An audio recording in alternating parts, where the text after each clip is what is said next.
Okay. So Sanskriti, your DAF says that you are a philosophy honors student, and that means you are currently pursuing philosophy. So what made you to decide, or what made you to opt for this course, this MSW in public health? Uh, so during my graduation, I got the opportunity to study the paper bioethics, and bioethics was a paper which really made me have a keen interest in the field of health. And we had subjects like doctor-patient relationship, value for life, and that was the time where in the outside world the pandemic was hit and there were a lot of suffering. So that made me really interested in the field of health and how I can contribute to the sector. And I have an interest in social sector, so that is the best field I thought was the uh, area in which I would like to contribute. So you would have gone to School of Health Studies and opted for their programs also. Why MSW? Why not MPH? So, masters in social work, public health is a subject or it's a field wherein we can contribute to the ground level, and it promotes working on the grassroots level and working, and it's the subject in which you can bridge the gap between administration and people. So it's not just sufficient to build health infrastructure, but it is also important to contribute to the ground level. And policies are made, but implementation. Okay, got your point. You could have mentioned the same point in previous answer also. Like in COVID and after COVID, the government policies were regularly changing and it was very dynamic. But on the same scale, people's understanding about the policies were not changing. So every time government was coming with some kind of policy, like with whatever way, like vaccination, so a lot of people were incorporating in that moment because of lack of training at the public side or awareness at the public side. The same point which you are talking right now, you would have given it as an example in previous answer also. Okay. So, so next question, like, what are the health challenges that India is facing right now? So I think So you can tell me about with respect to your subject's perspective, like the subject that you're going to study in this. so I think the biggest challenge is that there is a huge gap between implementation and the policies are made, but there is a gap between administration and people. So even today, we have number of schemes which are run by central government, state government, but people are not ready or they're reluctant to avail the various schemes which are available. Also, there is lack of awareness. For example, there are a lot of people who in villages or in even in urban areas who suffer from diseases, but they are reluctant to go to a doctor or a hospital environment because they think that it's a modern approach towards healing. So that is the major gap. And also, so I think that there is a lot of health infrastructure, but opportunities at the ground level is very less. So AIMS is only one of the biggest facility that we have in our country, but the kind of population that AIMS can cater is very limited. So there are a lot of people who cannot or who are reluctant to avail the opportunities that AIMS has, and a lot of people do not get the treatment also because of lack of beds or lack of doctors. Okay, leave the hospital and the diseases which needs tertiary care. You are staying at Delhi, and in which locality? So South Delhi. South Delhi. So can you tell me some problems that your locality has with respect to health and any disease for which they are prone to have? And talk to me for the society where you live in, not the ghetto or not the slums, not about the slums, but talk about your circle or your society. What are the dominant health issues is there? So there are a lot of children who are of my age and or even younger to me, and a lot of them have asthma or breathing issues, which is mostly because of the area in which we live. It's very near to the main road, so a lot of pollution gets inside, like the air gets traveled to the interiors of the locality, and there are very less number of trees which can reduce the pollution. So because of urbanization and a lot of buildings around the area, there are a lot of young children who are having issues of breathing, coughing, and sneezing at a very young age. So that is, I think, the major challenge in our locality that we face right now. Okay, so as a social worker, if you're there, and let's go with your limited knowledge that you have right now. What policy, not from the government side, what are the steps that you can take if you have some budget for it also to solve this particular situation or to mitigate the risk of these diseases to the children? So we cannot change the like the structure of the buildings or like the locality structure, but we can obviously increase the number of trees around the area so that the pollution gets minimum. And also we can have like normally we have a local park around where which seems to be very empty usually. So because number of students that we have are always occupied in their own schedule. So I think increasing outdoor activities that will increase better their health, and also increasing the number of trees around the locality will improve. Okay, so outdoor activities of students are very less these days. So if I'll say to prepare an awareness program and to bring children back to the park or playground, what type of campaign you will create? Can you give me any example? So I think for not exactly a campaign, I would increase the number of interesting activities at the park so that interest the students and they can come in. And for example, activity in the evening, we can have games or short bad like sessions, talking sessions, which can interest the students to come in and have time at the park. Okay, so there's a very interesting thing in your bias case that you have practiced or learned Bharatanatyam for like 5 to 6 years, yeah, Kathak. So tell me about this art actually. First, you tell me about this art. What Kathak is, where it came from, and why did you opted to learn this, not any other dance? So Kathak is basic the Kathak that there are a lot of kinds of gharanas in Kathak. So I learned Lucknow gharana. There is Jaipur gharana also, and so why this art is so I also started with Bharatanatyam initially, but my body did not accept that kind of style because it needs certain kind of style and a body build. So that was not my body built and style. So I shifted to Kathak. Then I learned it for 10 years under Beju Maharaj. And so Kathak is usually a synchronization of music and footwork mainly, and limited handwork. And it's more of telling stories through your body. So using your hand gestures, feet, these are the kind of the higher tukras that we have in Kathak. So this helps to narrate various stories which usually the dancers want to tell to the audience. So mostly these stories are from mythology, or you can also narrate the new stories through Kathak. So nowadays we have a blend of modern stories as well as the mythological stories. Usually the bent is toward mythological stories or stories which usually it's a Lucknow Gharana, so there is a lot of influence of Rajput culture. So stories of Mirabai have a lot of influence in it. Also, nowadays we take up modern issues also, but it's a blend of both. Okay.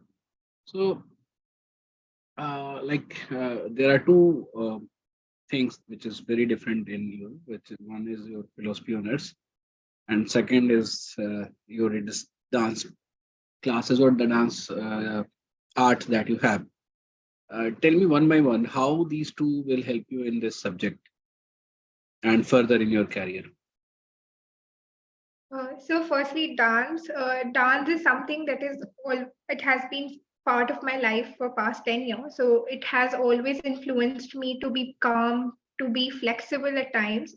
Also, it gives me the opportunity to look things differently, like not just in a conventional way, but that at times you need to synchronize yourself with the environment. And dance is such a activity which helps you to do so. So I think even today we at times deviate from our we need something to deviate from our day-to-day life. So I think it's dance is an activity which helps me to do so, and it also helps me my body and soul to connect at a lot of times, which is needed nowadays. Also, philosophy is a subject which enriches you in a holistic or a multi-dimensional way. And today health is a field wherein you need to integrate all things together. So also I had the opportunity to understand the doctor patient relationship at the graduation level. So I think I have that understanding and an edge towards that kind of field. So that will always be carried toward public health. Okay. So have you prepared for this interview? Yes, sir. Okay. So did you go through the data of health? Yes, sir. So can you tell me what are the disease through which, or what is the event on which large, like the population dies before natural death? So Like um, the most killing disease or the most killing situation. What are those? so nowadays, cardiovascular diseases, cancer, tuberculosis, and even malaria and dengue can be life-taking. And what about for women? So women also have, specifically today, a lot of women are dying because of cancer because they are not able to detect it at early stage. Also, a lot of women face menstrual hygiene uh, diseases, which creates cyst in their uterus mainly, and that can be life-taking. Also, women also have a risk towards heart diseases nowadays. Okay. So have you also read about the data and what are the policies that government is making to mitigate these risks? Have you read about that? Can you tell me about few of the policies that government has created for specifically for these uh, disease that you have mentioned before? Nowadays, the most upcoming policy which government is focusing is on the national health scheme, which is not just focusing on one particular scheme for one particular disease, but it's an integrated scheme which will help to enhance the overall health of the population, which includes practice of yoga in daily life and also Ayush, which is promoted in each and every way possible by the government. And also, so specifically for women, this scheme only includes schemes such as Janani, Mahila Suraksha Yojana, which includes providing nutritional value to the pregnant woman. Okay. So last time when the COVID vaccination was going on, we have seen there are lot of resistance for COVID vaccination. Can you mention some of the reasons by which people were not uh, complying with the vaccine rule? And if given a chance, I would have told him or convinced him for the same. So, firstly, why people were reluctant? People usually were reluctant because they were scared that the vaccine came with a lot of quick testing. So it did not take, which usually a vaccine takes like 6 to 7 years of testing, and then it comes to the population. So it was a very fast-paced process by the government. So that was the major reluctancy for the population. And also, people thought that there are a lot of side effects to the vaccine, such as muscular pain and heart diseases, and asthmatic patients also felt that it can increase their problem. And also some of the areas in India where people thought it could make people important, and how I could contribute the field. That was the question, second question. Yes. So for me, even my parents and my family was reluctant to having the vaccine. But I think once you start telling that the vaccine is important to decrease the um, fast increasing virus, then it somewhat enhances their will to put the vaccine. So I think I started with my family and then extended to the extended family. So that way, even my the maids that come to my home for domestic help, they were also reluctant. So I started telling them the advantages of it, and the virus has to break the chain. For that, vaccine is important. So I think telling and communicating at ground level is very important. So was there any paper related to health or related to if like not directly, indirectly, maybe indirectly related to this program in your philosophy honors? So we had a paper bioethics, and also feminism also had some part of medical field. So bioethics had topics like value for life, doctor-patient relationship, consent, personhood, wherein the limitations that the doctor has towards patient was focused on. Specifically during the pandemic, we were having situations like where the doctor had to remove the ventilator, not having the consent of the patient because there were a lot of number of patients waiting for that particular ventilator. So this is the ethical dilemma that the doctors face, and even in day-to-day lives. So or also topics like whether you will save 15 old people or 15 young people, these kinds of ethical dilemmas. So these were the topics that we dealt with. So I think public health also includes these areas, and having an awareness of these issues is very important. Having putting the feet in the doctor's shoes is also important. So I think that was the thing that I will carry forward to the sector. Okay, so lots of things that you are telling right now, you must have studied after the TISSNET result. Or were you aware with these details from before you filled the form also? Like, So not all of them, but mostly like parts such as the paper that I had. So we had to had the information about certain areas of medical field too. So not all of them, but most of them I had idea of. so if given a chance, if I'll ask you to replace this subject with any other subject that you want right now, of course you have two other options also, of the two courses of women studies. If I'll ask you to change this program to any other program, with which program you would like to change the program? So women studies. Yeah, women studies is there already there. Apart from women studies, if I'll ask you to change the choice right now, will there be any So subject I don't want to change my job. you would like to go with this only? So what future do you see in it?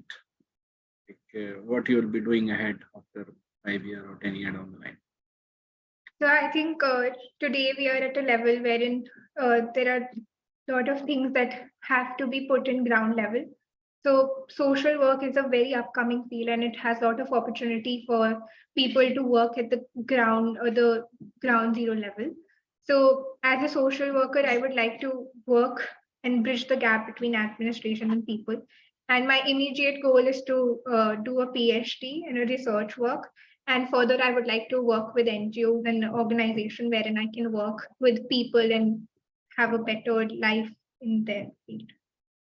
So don't you have any goal with health, or you just have a goal with like you want to do something for people, you want to do something for NGO? Do you have any goal with related to this subject, like you want to achieve this in this particular sector, in health So, only?